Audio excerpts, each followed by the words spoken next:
Okay, so after completing classical genetics, जिसमें हमने पूरा मेंडल के लॉस के बारे में पढ़ा, मेंडल के लॉस के एप्लीकेशंस वाली बात हमने देखी.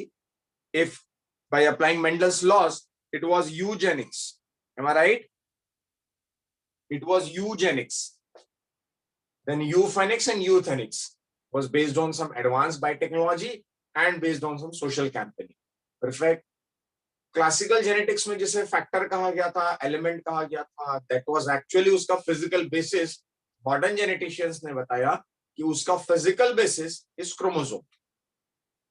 अभी उसका फिजिकल बेसिस क्रोमोसोम है, तो एक्चुअली क्रोमोसोम क्या है, वो किस मॉलिक्यूल का बना है, उसका कंपोजिशन क्या है, ये देखने के लिए उसकी मॉलिक्यूलर अप्रोच देखी. और जब उसका मॉलिक्यूलर अप्रोच देखा गया तो वी फाउंड, जेनेटिशियंस फाउंड कि वो मॉलिक्यूल जो है that is nothing other than DNA. यानी the factor was actually chromosome in modern science या modern genetics, and it was actually gene in advance genetics. तो वो मॉलिक्यूल क्या है, that is DNA. DNA blueprint molecule कैसा होता है, why it is called as blueprint. तो DNA को समझने के लिए हमने स्टार्ट किया था डीएनए का structure. As far as NCERT is concerned, chapter 6 जहां स्टार्ट हो रहा है दोस्तों, chapter 6 molecular basis of inheritance. वहां पर एक पैराग्राफ है जो मैं अभी पढ़ रहा हूं, आपको अंडरलाइन भी करवा रहा हूं, बट उसे मैं एक्सप्लेन करूंगा जब मैं आपको ट्रांसक्रिप्शन बता चुका हूंगा एंड डीएनए से आरएनए का फॉर्मेशन हम कर चुके हो, तब उस आरएनए के बारे में आपको ज्यादा बेटर तरीके से बता पाऊंगा या आप ज्यादा बेटर समझ पाएंगे. Like RNA, though it's also act as a genetic material in some viruses, mostly function as messenger. RNA has additional role as well. Its function as adapter, structural, and in some cases as a catalytic molecule. आप केवल इसकी एक बात समझ सकते हैं, and that is catalytic molecule. So इस statement पर सीधा सीधा सवाल आया है, so मैंने आपको यहाँ हाईलाइट करवा दिया. रेस्ट एक्सप्लेनेशन मैं आरएनए वर्ल्ड में आपको बता. परफेक्ट. सो जहां तक मुझे ध्यान है, मैं आपको डीएनए का स्ट्रक्चर बता चुका था. पेज नंबर 96 देखिए, page number 96 the DNA. Page number 96 the DNA.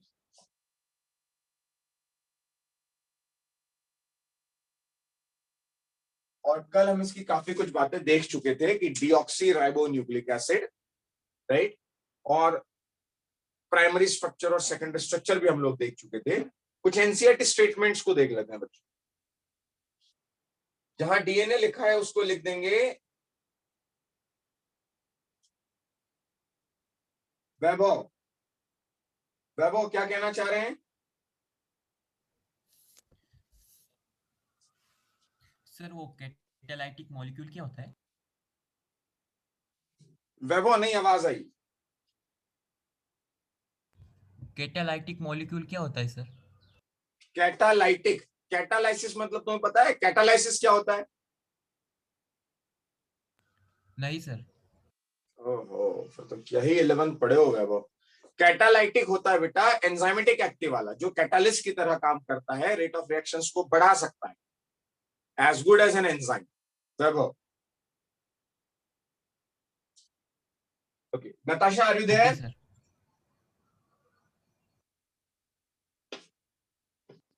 Natasha are you there? Yes sir. Perfect. चलिए, तो मैंने आपसे कहा कि डीएनए के बारे में आपको बता रहा हूं. डीऑक्सीराइबोन्यूक्लिक एसिड है. It is chemically polynucleotide which is consist of many units of nucleotide and one nucleotide consists of nucleoside plus phosphate. Perfect. उसके पहले एनसीईआरटी पे जहां द डीएनए लिखा हुआ है, मैं लिखाना चाहूंगा largest biomolecule in the cell.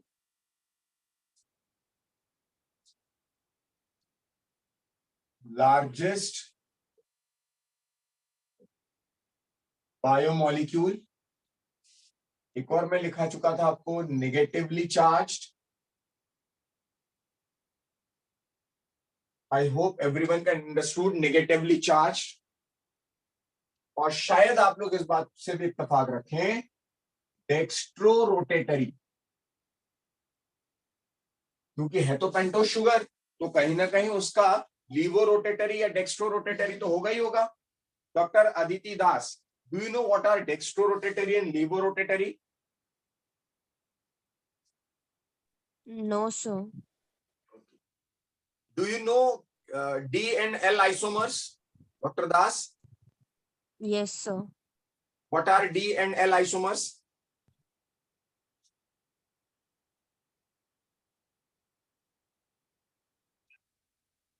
Anyone know D and L isomers? My God. D rotates PPL in clockwise direction. Yeah, capital D and capital L, if it is mentioned capital D and capital L, it is mirror image of each other.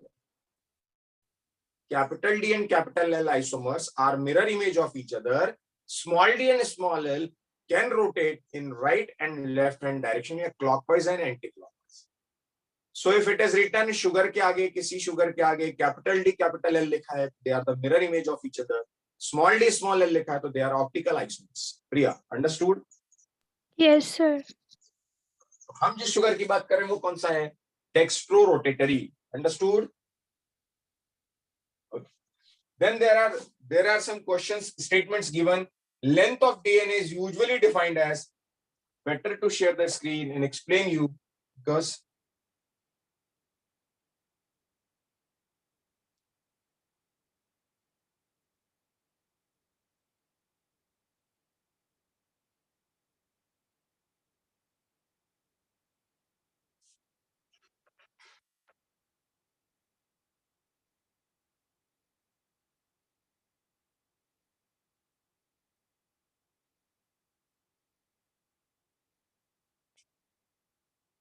okay, क्योंकि sentence आपको highlight करवाना है, that's why I'm sharing the image.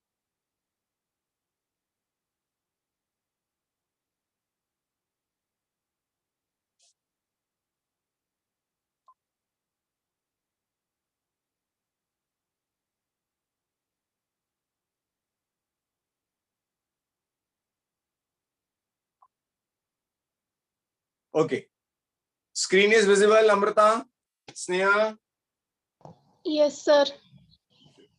बच्चों यहाँ एक data Yes, sir. दिया गया जो सीधे सीधे नीट के क्वेश्चंस को बनाता है.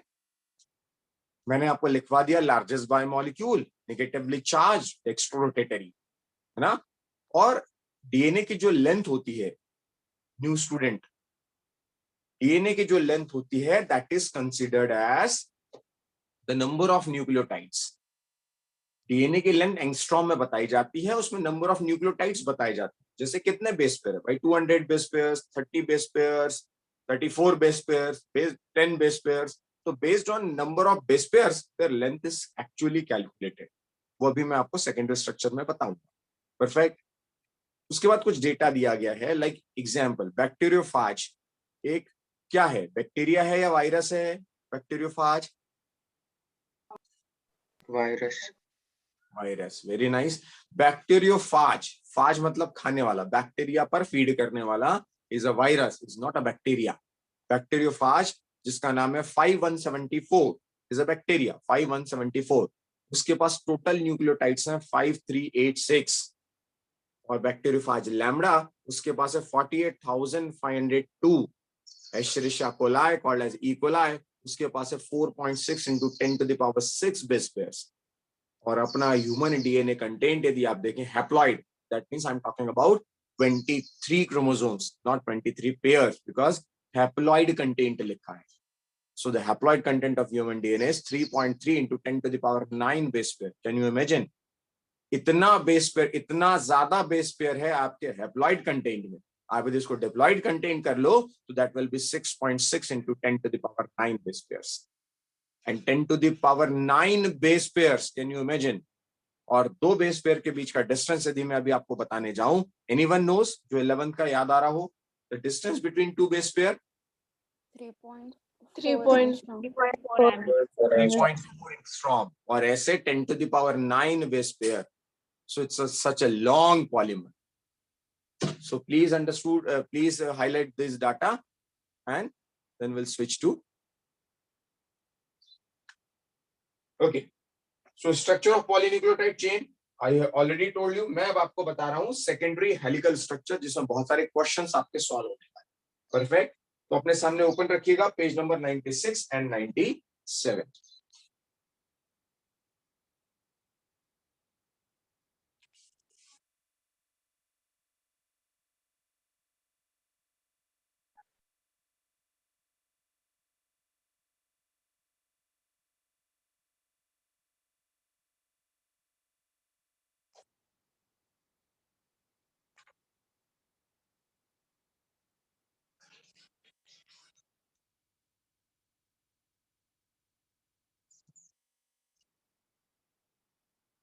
Three dash, 5 dash.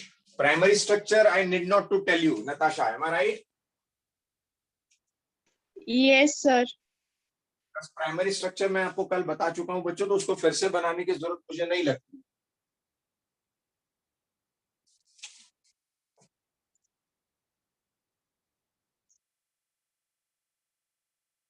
This structure understood. Why 3 dash to 5 dash? क्योंकि बच्चों पूरा चैप्टर इसी के इर्द गिर्द घूमना है. तो यदि ये बात नहीं समझ में आई होगी तो पहले बोलो. 3 dash 5 dash you understood?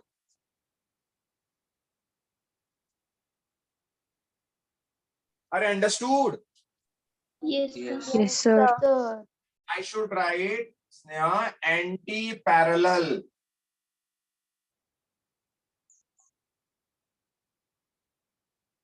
Anti-parallel strands चलेगा? क्योंकि एक एक स्टेटमेंट एक बात आपको क्लियर होनी चाहिए. देवकी, दिशा, दिया, गौरी, हर्षल. हर्षल समझ में आया बेटा? Yes, sir. संस्कृति, वैभव, बच्चाओ, ऋषिकेश, अथर्व, Yes, sir. विशाखा, तेजस. Yes, sir. Yes, sir. Anti parallel strand इसलिए लिया गया बिकॉज एक 3 dash to 5 dash स्ट्रैंड है, एक 5 dash to 3 dash स्ट्रैंड है. If I'm talking about a turn, so I'm starting a turn from here to here. This strand is having distance 34 angstrom. Please note, this distance of one turn is 34 angstrom.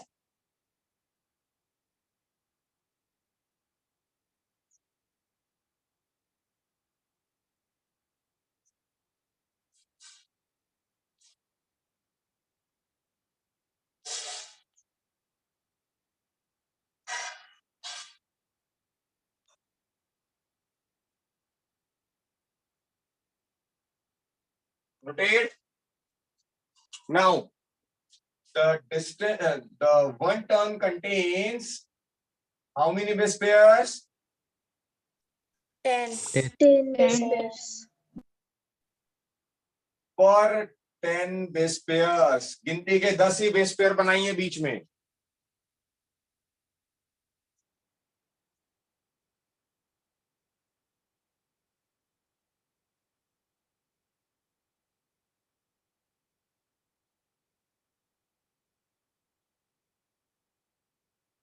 Rotate. So the distance between two base pairs. So the distance between two base pair will be what? 3.4. 3.4 base pairs. 3.4 angstrom. Agree? Everyone agree? Yes, sir. Yes. So one, yes, round. It is dextro-rotatory. So I should write it left-handed or right-handed? Right-handed. Right-handed.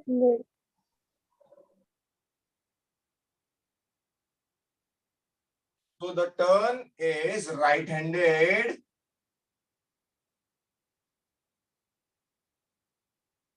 And the diameter is 20. how much? 20. 20 angstrom. New students, understood? Vaibhav Achhao, Ved Bhandarkar, Vedant Patil. Yes, sir. Tanishka, Yes. Rutuja, Snehal, Shraddha. Yes, sir. Okay. Yes, sir. What is Chargaff law? What is Chargaff's law? चारगाफ साहब ने क्या कहा था? A plus G upon T plus C. A plus G upon T plus C equals to what? 1. 1. Perfect. And एक और law था, A plus T upon G plus C is Constant. constant. These are the Chargaff's law. इसको समझते हैं ये law क्या कह रहा है. लॉ कुछ अलग नहीं कह रहा है, सिर्फ इतना बता रहा है A plus G are they purines? Yes. Purine. Yes, sir. And are they pyrimidines? Yes. So purine equals to pyrimidines. Understood? Yes, sir. Yes, sir. भाई ये लॉ क्या बता रहा है? Purines equals to pyrimidines. और ये तो होना भी चाहिए ना, क्योंकि जब A T से बाइंड हो रहा है, G C से बाइंड हो रहा है, तो जाहिर सी बात है जितने G उतने ही C और जितने A उतने ही T. Do you understand Tanvi? Yes, sir. I hope Vishakha, Yash Pakle, Yash Patil, Gauri, Yes, sir. Lokesha, Yes, sir. Sharanya, Mahak, Mansi, Mansi. Yes, sir. Yes, sir. Yes, sir. Prisha is absent. ये प्रीशा, यस प्रीशा, अंडरस्टूड. चलिए नेक्स्ट बात करते हैं बच्चों. तो ये तो क्लियर हो गया, A plus T upon G plus C, because यहां प्यूरिन्स और पिरिमिडिन्स नहीं है, प्यूरिन्स ही प्यूरिन्स हैं और पिरिमिडिन्स ही पिरिमिडिन्स. मतलब A प्लस टी, एक प्यूरिन प्लस पिरिमिडिन और प्यूरिन प्लस पिरिमिडिन. तो इसका रेशियो कांस्टेंट होता है, क्योंकि जाहिर सी बात है कुछ बेस पेयर्स होंगे AT, कुछ बेस पेयर्स होंगे GC. तो AT और GC का रेशियो एक कांस्टेंट रेशियो होता है हर स्पीशीज का अपना. जो AT-GC रेशियो हम में होगा वो कैटल्स में होगा जरूरी नहीं, लेकिन हम में जो होगा वो तमाम ह्यूमंस में सेम होगा. That is constant for human, that is constant for cattle, that is constant for crow, that is constant for parrot. तो स्पीशीज का अपना AT-GC रेशियो फिक्स होता है और प्यूरिन इक्वल्स टू पिरिमिडिन होते हैं. ये दो चीजें बताई थी चारगाफ. परफेक्ट. ये चारगाफ साहब ने कब बताई थी वो भी अपन लिख लें. दैट इज, सॉरी एक और, ठीक है, मोलर अमाउंट ऑफ ए. ये लिखने की जरूरत नहीं कि A इक्वल्स टू T, ये तो लिखा ही हुआ है, वो तो बताने की जरूरत ही नहीं है आपको कुछ. परफेक्ट. अंडरस्टूड. Yes. अब एक जो बात और क्लियर करनी चाहिए मुझे आपको, प्राइमरी स्ट्रक्चर में मैंने 3 बॉन्ड्स बताए थे. 3 bonds in DNA. Which one? Hydrogen bond, phosphodiester bond, and glycosidic bond. H bond. H bond किसके बीच में थे? Adenine, thymine, guanine, cytosine. अरे रे. Purine and pyrimidine. Hydrogenous base. Between N base. Phosphodiester bond. किसके बीच में थे? Two nucleotides. Two nucleotides. Between 2 nucleotides. ये सीधा सीधा सवाल पूछा जाएगा. Point number 3, bond number 3, which one? And glycosidic bond. N glycosidic bond between Base and sugar. Base and sugar. Base and sugar. Perfect. चलो इतने तो याद हो गया अपने को, बार बार लिख लिख के, है ना. एक और बात देखते हैं बच्चों. यदि फॉस्फोडाइस्टर बॉन्ड है तो बताया था मैंने, यदि प्यूरीन है तो N9C1 यदि पिरिमिडीन है सर 10 तो- ग्लाइकोसिडिक છે सॉरी 10 ग्लाइकोसिडिक છે सॉरी चलो मैं इसको इधर कर दूं, ऐसा लिख दूं N1C1 चलेगा। દોડેगा यदि N ग्लाइकोसिडिक बॉन्ड है तो प्यूरीन यदि है नाइट्रोजनस बेस तो प्यूरीन का 9th नंबर का नाइट्रोजन और शुगर का कार्बन 1, यानी ये कौन से बॉन्ड की बात कर रहा हूं मैं, लाइक दिस। यहां पर जुड़ा हुआ है एडेनाइन, इसके बीच के बॉन्ड का एसोसिएशन में बात कर रहा हूं। तो ये तो हमेशा कौन सा है, यहां वाला, that is always C1। Adenine यदि है तो प्यूरीन है, तो इसका जो पॉइंट होगा वो कौन सा होगा, N9। Understood? Understood? Yes, sir. Yes, sir. Yes, sir. सो ये पूरा मैंने डीएनए का स्ट्रक्चर आपको बताया बच्चों। इसमें एक बात मैं और आपको बता सकता हूं, जो हाइड्रोजन बॉन्ड्स हैं, हाइड्रोजन बॉन्ड्स जो है ए के बीच डबल बॉन्ड है और सी और जी के बीच ट्रिपल बॉन्ड। यदि बहुत फाइन लेवल पर केवीपीवाई के लेवल पर जाना चाहूं तो मैं आपको यह भी बता सकता हूं कि पहला जो बॉन्ड है वो किस किस के बीच में है, एडेनाइन का फर्स्ट और थाइमिन का थर्ड। 1 3 पहला बॉन्ड और दूसरा बॉन्ड 6 4। एडेनाइन और थाइमीन दोनों ही नाइट्रोजनस बेसिस हैं, तो पहले का कार्बन, पहले का नाइट्रोजन, फिर तीसरा नाइट्रोजन, परफेक्ट, फिर छठा और फिर चौथा। जबकि आप कार्बन और सी और जी के बीच बात करते हैं तो सी और जी के बीच जो हाइड्रोजन बॉन्ड्स बन रहे हैं वो बनेगा first and first. Additional information है अपने लिए ये, first and first, second and sixth,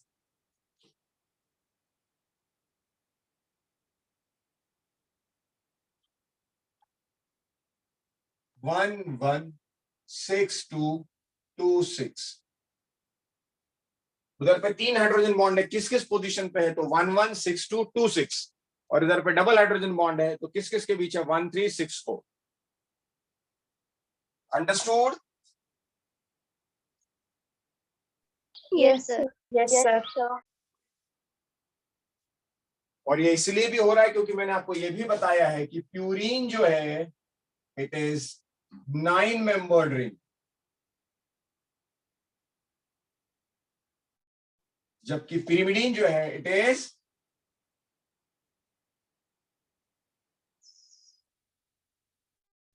अब इतनी बात समझ में नहीं आई है तो पहले इतने पे चर्चा करें जितना बोर्ड पर लिखा है, तो ही मैं आगे बढ़ूं, अदरवाइज आगे बढ़ने से कोई मतलब।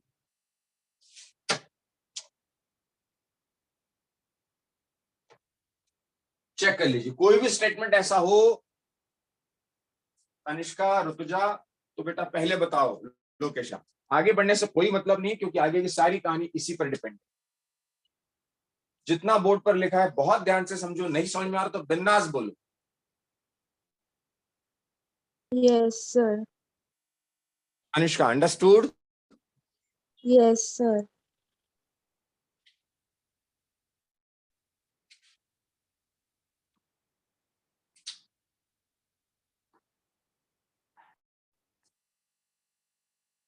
सर हाँ, सर ते स्ट्रक्चर बोलिए। परत सांगता का C1 and N9 चं 9 membered ring.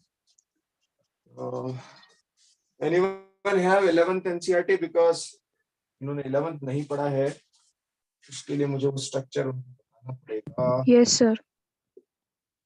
11th है इसने आपके पास वो पेज जिस पर बायोमोलिक्यूल के स्ट्रक्चर्स बने हुए हैं? Yes, sir. Please share that image only. उसमें नीचे का एक इमेज बना होगा यूरेसिल वाला, देखिए।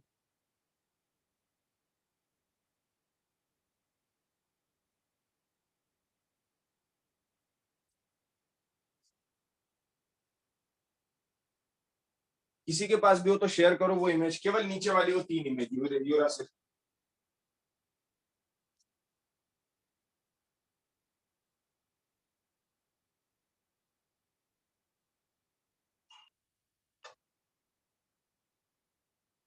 Yes, sir. I have shared. DC पे किया है, sir.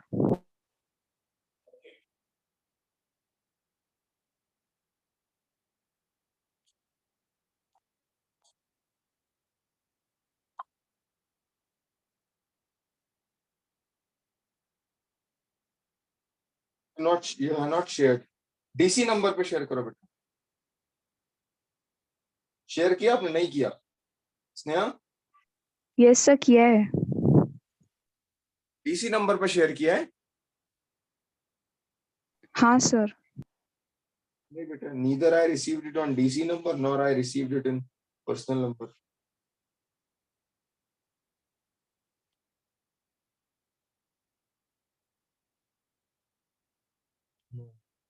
Anyway, let me check, मेरे पास रखा होगा कहीं, क्योंकि मैंने 11th को बायोमोलिक्यूल पढ़ाया था, बट वो कहाँ होगा दिख जाएगा मुझे। जस्ट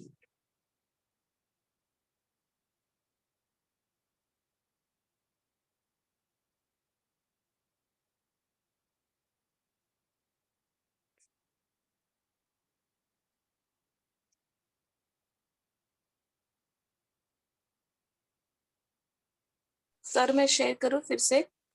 मिल गया बेटा, मिल गया मुझे, don't.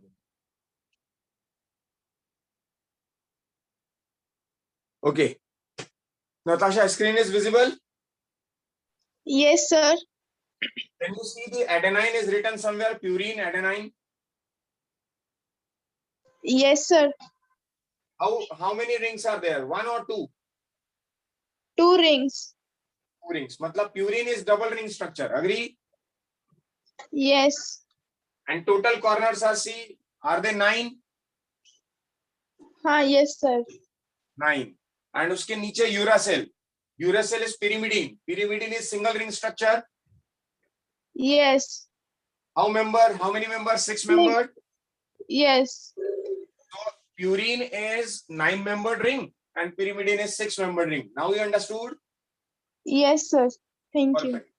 When it is nitrogenous base, सभी लोग देखें, when it is nitrogenous base and when it is added by this is sugar. This is sugar. Second structure is sugar. First structure is purine and pyrimidine, nitrogenous base. When it is added with a sugar, when this base is added with sugar, it is nucleoside. Do you understood? Understood? Yes, sir. First column is base. The second one is nucleoside because sugar is added with base.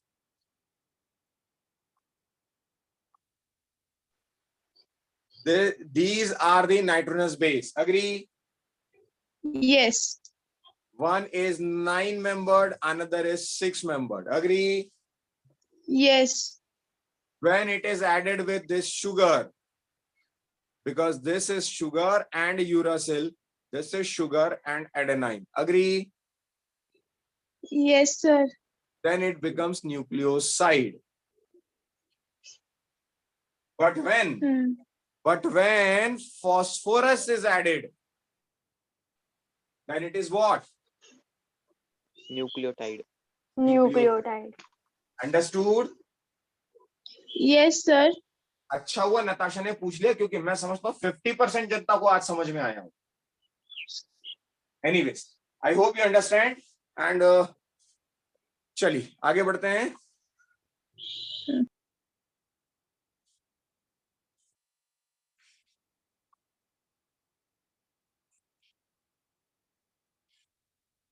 Okay, is it clear now, everyone?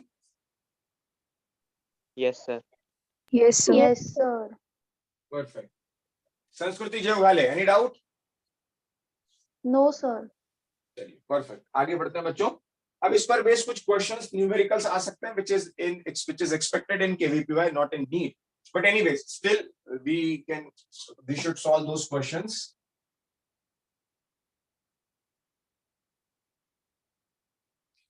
Instant answer expected होगा old student से और correct answer expected definitely होगा अब new candidate से भी, है ना. Question, if A equals to 25%, then what will be the value of G? Anyone? 25. 25. रिया कह रही है 25, बाकी सब भी कह रहे हैं 25. कौन नहीं समझा G25 कैसे होगा? देवकी, दर्शिता, दिशा, दिया, स्नेहल नहीं समझा? स्नेहल, A 25% है, therefore what will be the T? Snehal, Snehal agree? Yes, sir. क्यों लिखा मैंने A 25 तो T 25 क्यों लिखा?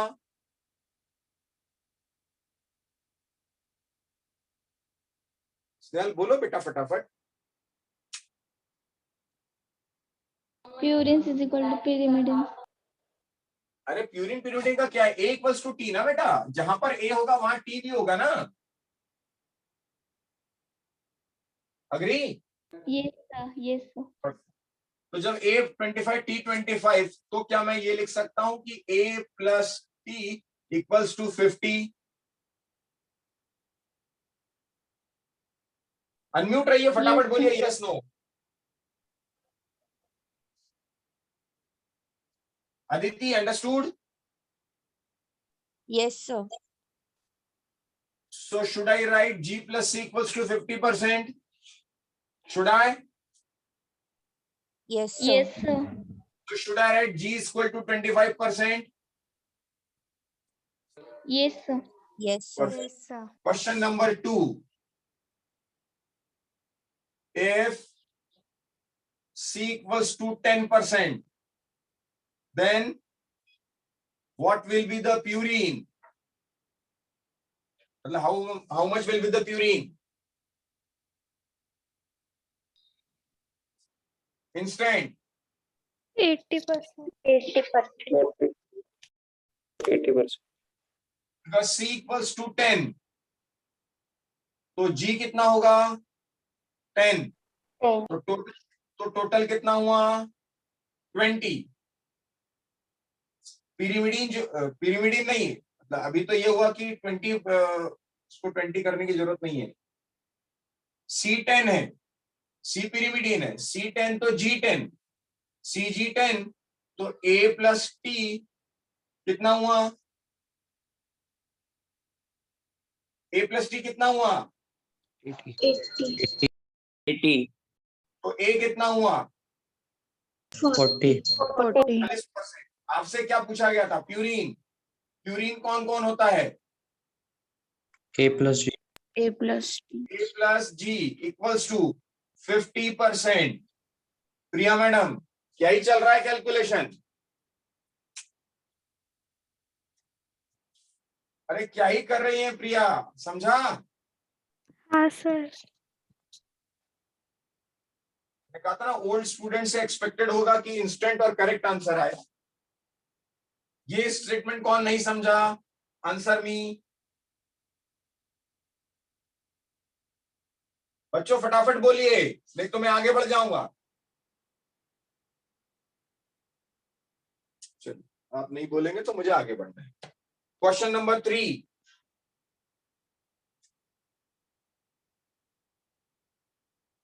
Question number 3, if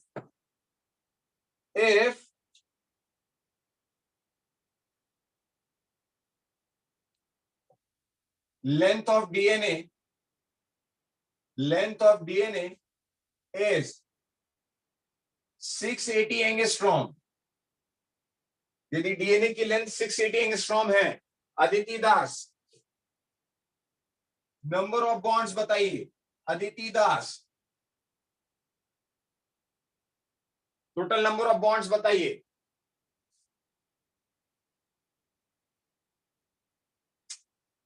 to 200. Aditi Das, Sorry, sir. यही तो कह रहा हूं बेटा, तुम लोग बोलते भी नहीं हो अदिति यार, तुम लोग क्या ही ऐसे कैसे काम चलेगा Aditi?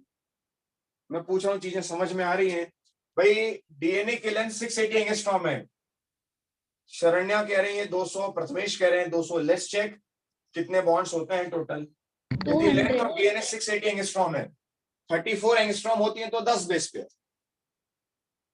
34 angstrom 10 base pairs. So 680 angstrom कितने बेस पेयर? तो 680 इंटू 10 बाई 34, 34 20 680 और 20 10 200 बेस पेयर्स। बस यही गलतियां तुम लोग करते रहना प्रथमेश, और जब सिलेक्शन नहीं हो तो रोते बैठना। शरण्या, है ना? 200 बेस पेयर। मैं पूछ रहा हूं बॉन्ड्स, मुझे जनता बता रही है बेस पेयर। 200 बेस पेयर हैं, और 200 बेस पेयर यदि हैं तो आपको ये कैसे पता लगेगा कि बॉन्ड्स कितने होंगे? जब तक आपको ये ना पता लगे प्रिया मैडम कि एटी और जीसी कितने कितने हैं। प्रिया, अंडरस्टूड? हाँ. अंडरस्टूड। तो क्वेश्चन इनकम्प्लीट हुआ। क्वेश्चन में दिया जाना चाहिए A double bond T is equals to G triple bond C. यदि ये दिया गया है, if it is provided A double bond T is equals to G triple bond C, then 200 base pair में 100 बेस पेयर्स। सॉल्यूशन कैसा होगा? 100 base pairs क्या होंगे? A double bond T, and 100 base pairs क्या होंगे? G triple bond C. Aditi, understood? Yes, sir. Perfect. So 100 base pairs if A double bond T, then total number of bonds. Total number of 200. bonds 200. 200 और G triple bond 300. 300. 300। तब answer कितना आएगा? 500. 500 bonds. Understood? पानवे साहब, understood? Yes, sir. तो घाई क्यों कर रहे थे? किसने बोला था घाई करने के लिए? इंस्टेंट का मतलब घाई होता है क्या?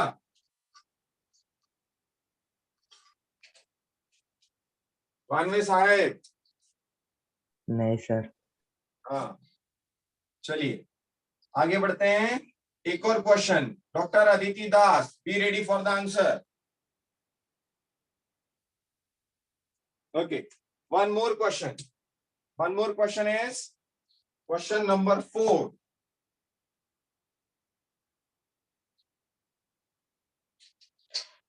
if DNA length is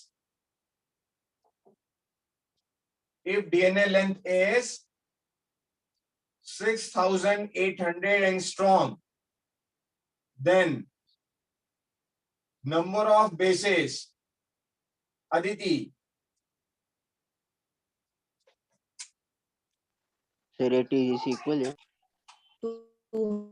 इससे कोई मतलब नहीं है क्या होना चाहिए विधान भाई। Aditi, answer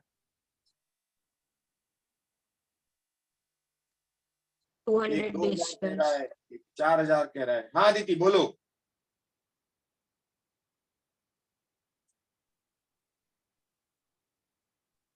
Aditi 200 base pairs. क्या ही कर रही है बेटा अदिति? डीएनए की लेंथ 6,800 एंगस्ट्रॉम है।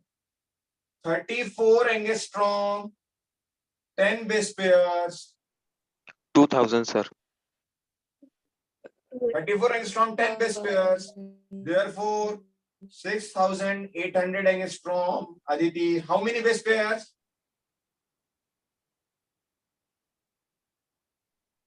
Aditi, 2000. 2000। 2000 sir. तो ये हुए 2000 बेस पेयर्स, और मैंने क्या पूछा था? 4000 bases. मैंने क्या पूछा था? बेसेस। आयुष भाई आंसर क्या आएगा? 4000 आपने क्या दिया? 2000 2000। तो किसने बोला घाई करने को आपको? इंस्टेंट का मतलब घाई होता है क्या? नहीं सर अब यार जिंदगी के मजे ले रहे हो, जिंदगी मजे लेने लगेगी तो तकलीफ में आ जाओ। चलिए आगे बढ़ते हैं, एक और क्वेश्चन किया जाए। नताशा कुछ समझ में आ रहा है कि नहीं? Yes, sir. तो अगला आंसर आप देंगी मुझे। Okay, sir. Okay, the question is if DNA has if DNA has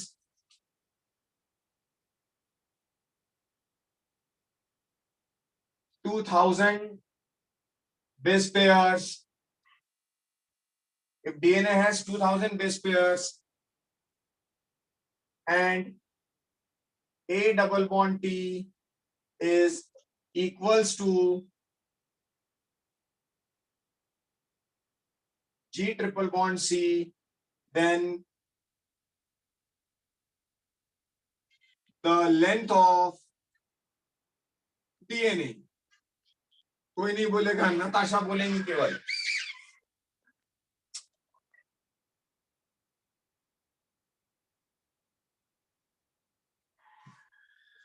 Natasha answer, Prisha answer. Sanskriti क्या कर रही है बेटा?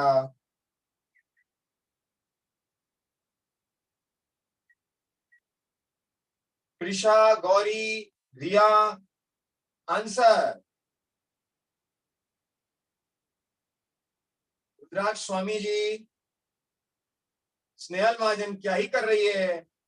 Gauri correct, Srinivas correct, Rohit correct, Shreya बड़े करेक्ट, स्नेहा बड़े correct, Shubham correct, Sharvari correct, सब करेक्ट। कुछ 2-3 बच्चों को छोड़ के सब, कुछ भी नहीं था। इस क्वेश्चन को अपोजिट कर दिया था मैंने, इस क्वेश्चन को नहीं, इस क्वेश्चन को। नताशा, सलोनी नॉट 680, 6800। भाई कर रहे हो यार तुम लोग, मतलब सलोनी 680 कैसे आया? अरे ये सेंटेंस तो कंफ्यूज करने के लिए आपको दिया गया, इससे क्या ही लेना देना है? एटीजीसी बराबर है या नहीं, इससे क्या मतलब है? यदि 2000 बेस पेयर हैं, ये 2000 बेस पेयर, तो length 6800। Natasha understood? Yes, sir. Yes sir करते रहते और आंसर देते नहीं हो तुम लोग। Last question, last question.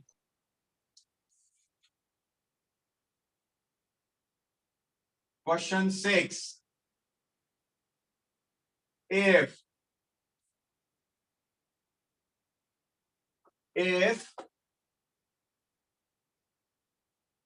A equals to 5%, then pyrimidine instant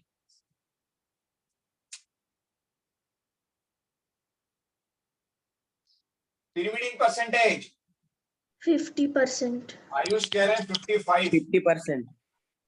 Ayush 55 लिख रहा है तू यार,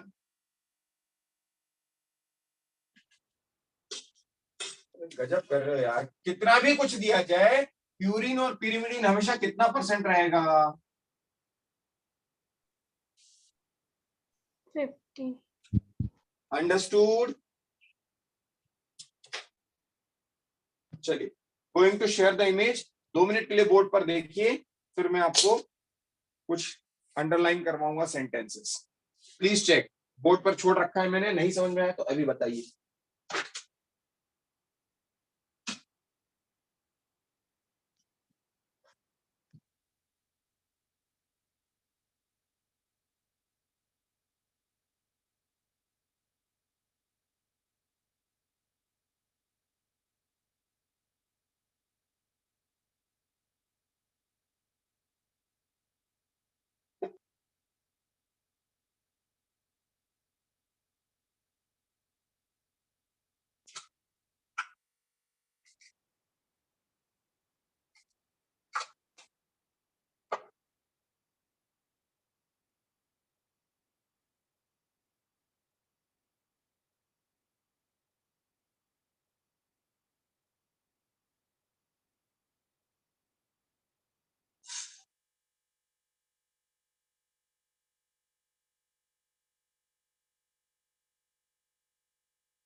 क्लियर है?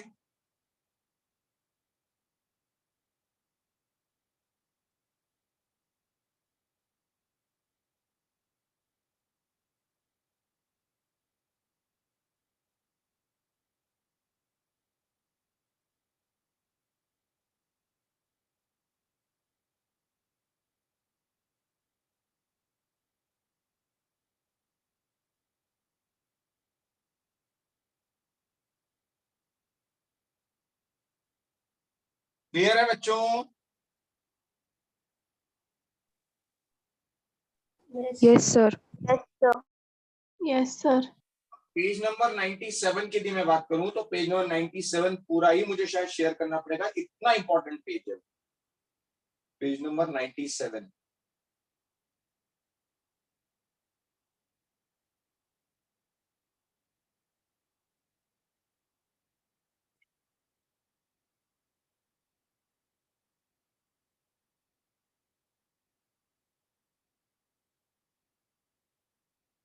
चलिए,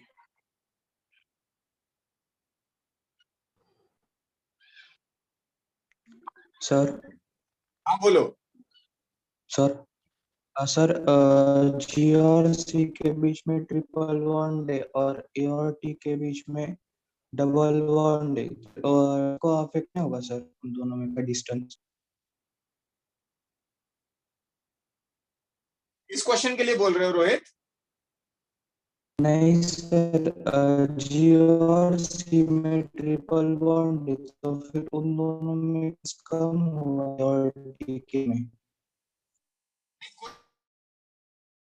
जी और सी के बीच ट्रिपल बॉन्ड, ए और टी के बीच डबल बॉन्ड, इससे उसकी लेंथ का कोई फर्क नहीं पड़ेगा, क्योंकि कोई भी रैंडम 10 बेस पेयर हो सकता है कि वो तीनों ही 10 के 10 जीसी हो या 10 के 10 एटी हो।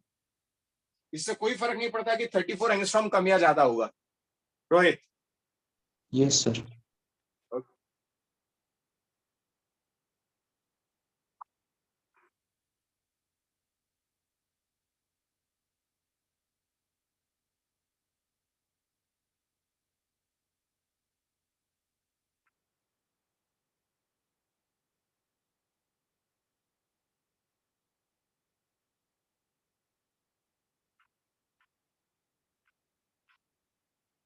क्यों मुझे पूरा दिखाना पड़ा? द रीजन इज, इसका एक एक सेंटेंस पे सवाल आया है और एक सवाल तो मुझसे भी गलत, इसलिए मैंने आपको पूरा पेज ही शेयर किया बच्चों। अभी कुछ कट रहा है क्या?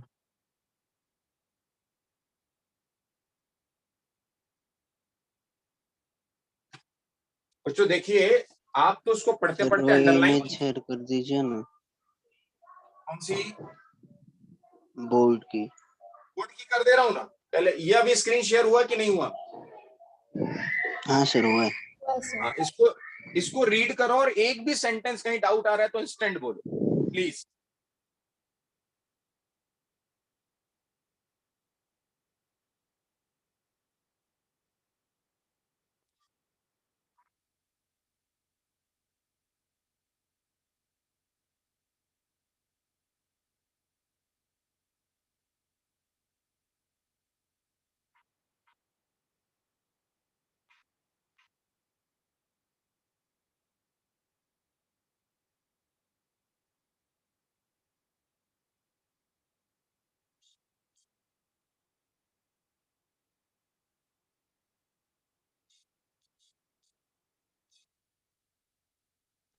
सर न्यू एनसीईआरटी में सिर्फ शुगर दिए है।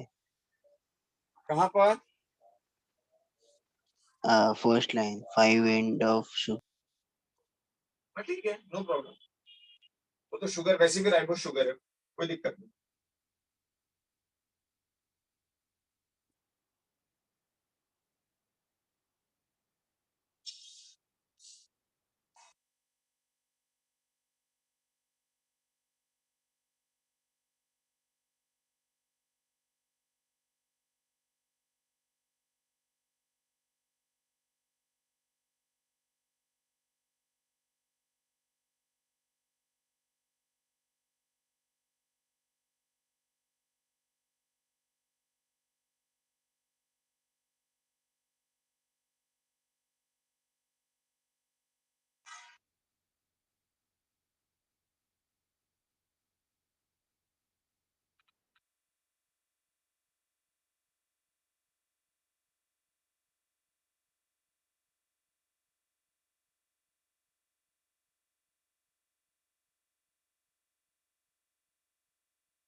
फर्स्ट पैराग्राफ की लास्ट लाइन क्लियर हुई? Nitrogenous base this is link to sugar moiety project from the backbone, और वहां सेंटेंस में लिखा है नाइट्रोजनस बेस प्रोजेक्टेड इनसाइड।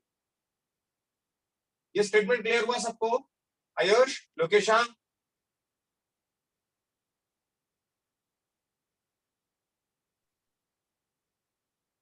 अरे सो गए सर फिर से बताइए ना। क्या सो गई थी क्या बीच में? No sir. Nitrogenous bases link to sugar moiety project from the backbone. जो एक केमिकल बैकबोन स्ट्रक्चर होता है डीएनए का, दैट इज प्राइमरी स्ट्रक्चर, उसमें भी आप देखेंगे तो नाइट्रोजनस बेस अंदर की तरफ होते हैं ना, हाइड्रोजन बॉन्ड जहां बनता है। हाँ सर। ये लिखा नाइट्रोजनस बेस प्रोजेक्टेड इनसाइड, लेकिन यदि वही आउटसाइड होता तो मुझे उसको लिखना पड़ता phosphodiester bond projected outside. Understood? Yes sir. Ayush, understood? हाँ सर। ओके। सेकंड पैराग्राफ की पहली लाइन फिर नीट की पॉइंट है कि आरएनए पर सेकंड हाइड्रोक्सिल ग्रुप प्रेजेंट होता है, सेकंड पोजीशन पर हाइड्रोक्सिल ग्रुप प्रेजेंट होता है, और डीएनए में जहां थाइमीन होता है, आरएनए में वहां यूरासिल होता है, और यूरासिल का दूसरा नाम में लिखा है 5 methyl uracil, another chemical name for thymine. और यदि एक पेज पहले आप देखें एनसीईआरटी में तो लिखा है जब ग्लाइकोसिडिक बॉन्ड बन जाता है, न्यूक्लियोसाइड बनता है, तो उसे कहते हैं एडिनोसिन, डिऑक्सी एडिनोसिन। गुआनोसिन का बन जाता है डिऑक्सी गुआनोसिन, साइटिडीन का बन जाता है डिऑक्सी साइटिडीन, यूरिडीन का बन जाता है डिऑक्सी थाइमिडीन। और यदि एसिड लग गया उसमें, यदि उसमें एसिड लग गया तो वो हो गया न्यूक्लियोटाइड, तो वो हो गया न्यूक्लियोटाइड। एडिनोसिन बेस, उसमें लग गया डिऑक्सी एडिनोसिन, तो शुगर मतलब न्यूक्लियोसाइड। और उसमें लग गया डिऑक्सीराइबो न्यूक्लिक एसिड, एसिड लग गया मतलब फास्फोरस जुड़ गया, फास्फोरिक एसिड, तो बन गया टाइड। लिखा भी है DNA is an acidic substance identified by Friedrich Miescher. और किसमें देखा था प्रिया? वो भी लिखा हुआ है। क्या लिखा है मैंने अपने वर्ड्स में? इन फर्स्ट सेल्स, हाँ। डेड फर्स्ट सेल्स, उसमें देखा था। परफेक्ट। Yes sir. और जो न्यूक्लिक एसिड टर्म था, भाई इन्होंने तो न्यूक्लिन नाम दिया फ्रेडरिक मिशर ने, जो न्यूक्लिक एसिड टर्म था that was given by Altmann, that was given by Altmann, और वो दिया है 1899 में। वो 180 दिख रहा है वहां, 1899 nucleic acid term was given by Altmann in 1899। और यही फ्रेडरिक मिशर ने 1880 में, 1869 में इसने न्यूक्लिन बताया, और 1880 में डिस्कवर किए purines and pyrimidines.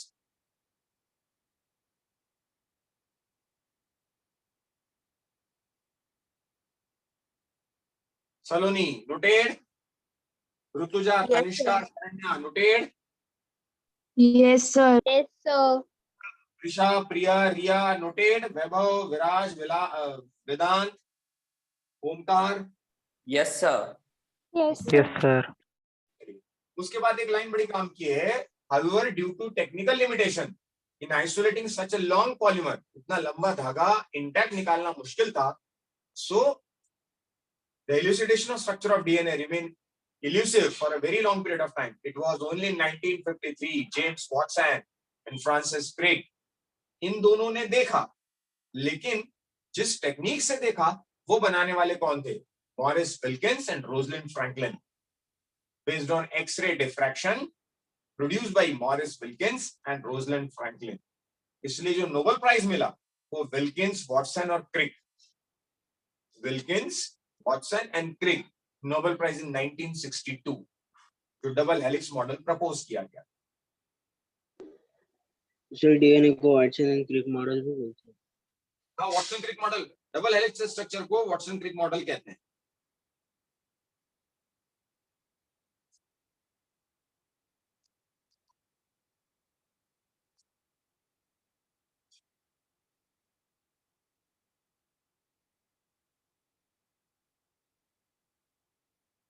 I hope everything is clear.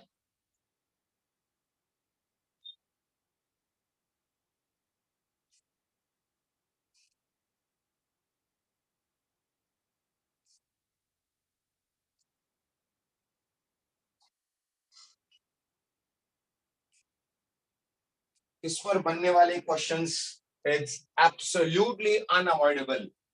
इस पर एक तो Erwin Chargaff 1950, Erwin Chargaff 1950, Chargaff rule, purine equals to pyrimidine, मतलब A plus D equals to T plus C. We know that molar amount of A is obviously must be equals to T, then only A ratio T equals to 1. DNA sugar, deoxyribose and phosphate occur in equimolar proportion. कोई जरूरत नहीं इसको समझने और लिखने की. A equals to T are rarely equal to C equals to G. ये बहुत रेयर होता है कि AT जितने हो उतने ही CG हो, क्योंकि CG ज्यादा हुए. यहाँ पर एक बात अपने को समझनी पड़ेगी. If more the CG content and less the AT content, so the DNA will be more stable. Try to understand my point. Repeating statement. If AT is less than CG, in any DNA, AT is less than CG, then its melting temperature will be less, and it will be less stable as compared to that DNA in which CG content is more. Repeating the statement. The DNA with less AT content and more CG content is more stable in comparison of the more AT content DNA. Can you tell me why?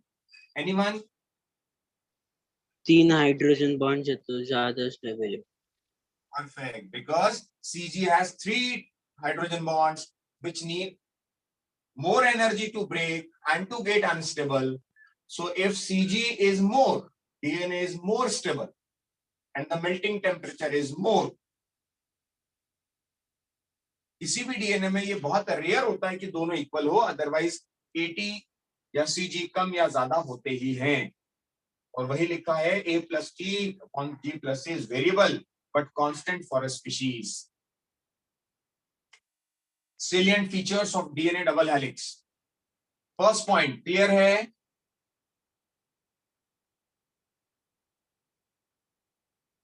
Sharanya, first point clear है? Yes, sir.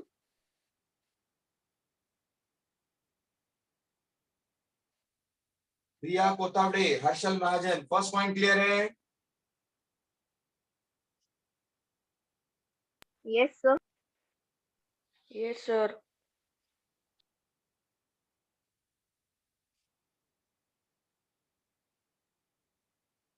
मैं board की image share कर देता हूं. Sir और ये page में ये पेज क्यों शेयर कर दूं? ये तो नोट किया होगा ना अभी. ये बिल्कुल शेयर नहीं करने वाला हूं उस्ताद. ये काम नहीं चाहिए कि क्लास में बैठते समय शांति से बिस्तर में बैठे रहें और बाद में फिर उसमें स्क्रीन में से फिर नोट करते रहें. ये पेज नहीं होने वाला शेयर फॉर श्योर. नोट करना है तो कर. क्या है लिखा आपने? क्या सर थर्ड पॉइंट जो आपने लिखा है कौन सा थर्ड पॉइंट? जो आप sir the point which you have written. नहीं समझा. कौन बोला और क्या बोला नहीं समझा. थर्ड पॉइंट क्या लिखा है? डीएनए शुगर वाला. Yes sir. Yes, sir. Okay. DNA sugar यानी डीऑक्सीराइबोज और फॉस्फेट अकर इन इक्विमोलर प्रोपोर्शन. अरे भाई जितने फॉस्फेट रहेंगे उतने ही तो शुगर रहेगी ना.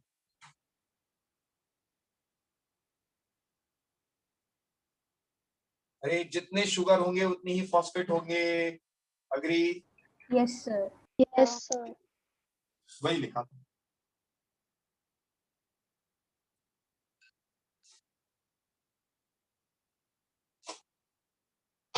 Point number 2.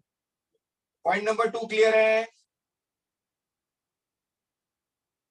Amol, Diya, Atharva, Yes, sir. Yes, sir. Jahnavi, Yes, sir.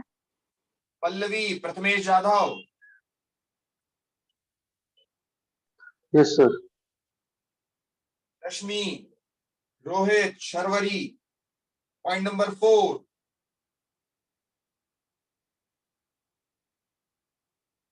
Yes, sir. Sneha Bade, Sneha देवरे. Yes, sir. Yes, sir. Yes, sir. दिशा, हर्षल, काजल, Yes, sir. तीनों मानसी. Yes, sir. चैतन्य, चैतन्य अंडरस्टूड.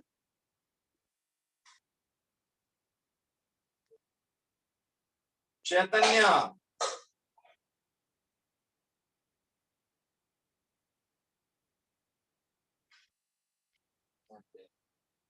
चलिए. सिद्धि पाटिल अंडरस्टूड.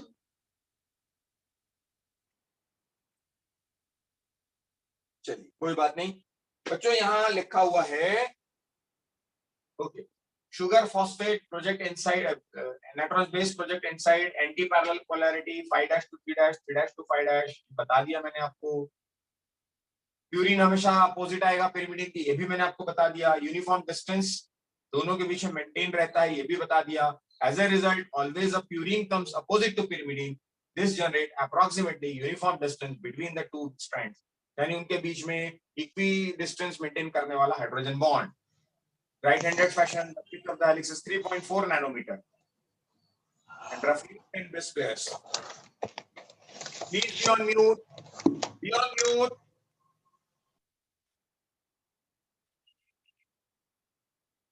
चलिए अब मैं एक लास्ट पार्ट आपको इस पे डिस्कस करूं, that is types of DNA.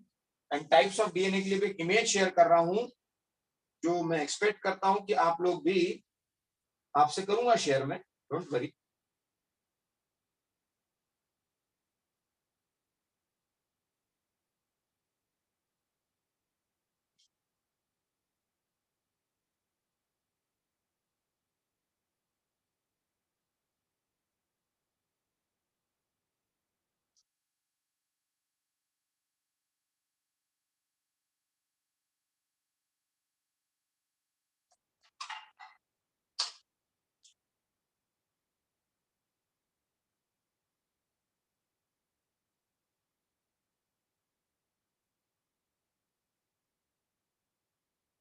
सिर्फ 2-3 चीजें आपको लिखनी है, वो मैं आपको बता दे रहा हूं. डीएनए का स्ट्रक्चर है. इस डीएनए के स्ट्रक्चर में आप देखेंगे तो मैंने हाइड्रोजन बॉन्ड को, बेस पेयर्स को लिखा है प्रोजेक्ट इनसाइड. एक मेजर ग्रुप, एक minor group. Sugar phosphate backbone जो है वो बाहर की तरफ है, वो भी मैंने लिख दिया. और इसमें मैंने 4 टाइप के डीएनए लिखे, जिसमें आपको भी लिख लेना है टेबलेटेड फॉर्म. अपना डीएनए बी डीएनए होता है, अपना डीएनए बी डीएनए होता है. इंक्लूडिंग दिस आपको 5 लिख देने, A B C D Z. Table बनाएंगे बढ़िया सा. कैसा टेबल बनाएंगे अभी बताता हूं. क्या क्या लिखेंगे? ए डीएनए, इसका नाम alternate DNA, perfect. Z DNA zigzag DNA. C DNA complementary DNA. D DNA that is dextrorotatory DNA. आपको कुछ भी अलग से लिखने की जरूरत नहीं है, सब कुछ इसमें लिखा हुआ है. ए में 11 बेस पेयर पर टन, जेड में 12 बेस पेयर पर टन, सी में 9 बेस पेयर पर टन, डी में 8 पेयर बस पर टन. ए 25 एंगस्ट्रॉम पिच, जेड 45 एंगस्ट्रॉम, सी 30 एंगस्ट्रॉम, डी 24 एंगस्ट्रॉम. वो टेबल कैसे बनाना है अभी बता रहा हूं, बट ये इमेज के साथ आपको बनाना है. That I am going to share with you all.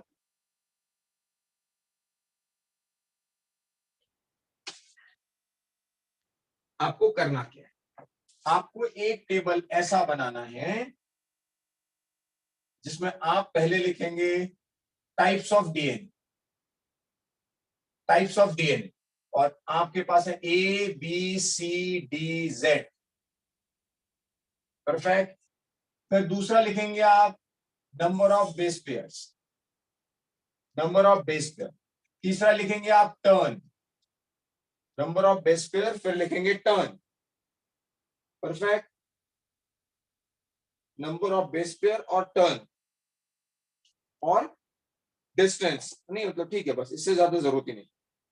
और राइट हैंडेड और लेफ्ट हैंडेड और रोटेशन, 3 ही कॉलम बनने वाले हैं, A B C D Z, base pair, turn और रोटेशन। तो केवल जेड जो है, केवल जेड जो है वो लेफ्ट हैंडेड है, केवल जेड जो है वो लेफ्ट हैंडेड है, rest all are right handed, rest all are right handed. बन जाएगा? Yes, sir. Yes. Yes, sir. Image तो वो मैंने शेयर कर दी है, ये भी इमेज शेयर कर देता हूं। परफेक्ट, बनेगा टेबल? Yes, sir. परफेक्ट, चलिए।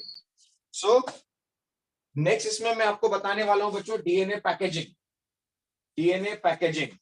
सो पेज नंबर 99 पढ़ के रखिएगा, पेज नंबर 99 को पढ़ के रखिएगा, समझ के रखिएगा, और मैं एक डायग्राम के थ्रू आपको इस पे कुछ मटेरियल लिखवाऊंगा। परफेक्ट, बोर्ड पर ही हम लिखेंगे, डायग्राम बनाएंगे, लेकिन उसके पहले पढ़ के रखिए कि इतना लंबा धागा इतने छोटे से न्यूक्लियस में कैसे आ जाता, इसको आपको समझना है, इसको आपको पढ़ना है। नेक्स्ट क्लास में इसको explain. Any doubt in today session? Any doubt in today session?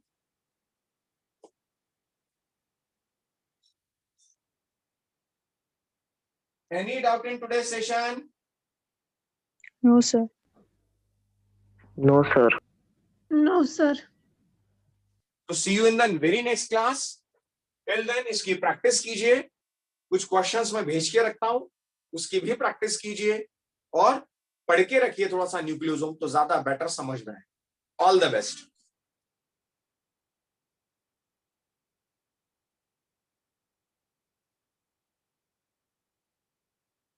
आज अटेंडेंस देख लूं मैं?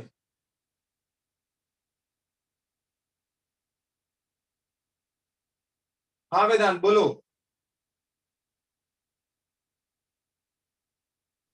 सर लास्ट ईयर पेपर्स में देखा है, लाइगेज क्या होता है उसका फंक्शन? फिर से बोलो। सर लाइगेज क्या होता है उसका फंक्शन क्या होता लाइगेज एंजाइम है बेटा, पढ़ा 11th में। है? नहीं सर, वो कुछ फॉस्फेट बाइंडिंग में मदद करते हैं ना डीएनए।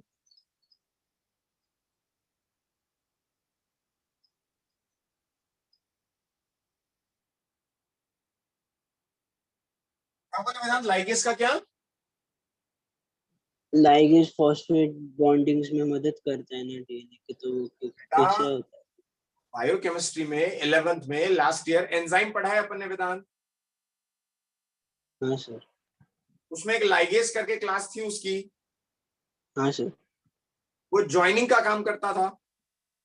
हाँ सर। तो जहां कहीं भी जुड़ने का नंबर आएगा तो एंजाइम कौन सा लगेगा? Ligase. Okay sir. Member number 5, member number 7 भी रेगुलर एब्सेंट है। 5, 7, 8, 9, 10, 11, 12, 13, 14, 15, 16 भी एब्सेंट है। 16 के 17, 18, 19, 20, 21, 22, 23, 24, 25, 26, 28, 29, 30, 31, 32, 33, 34, 34 रेगुलर एब्सेंट है। 34,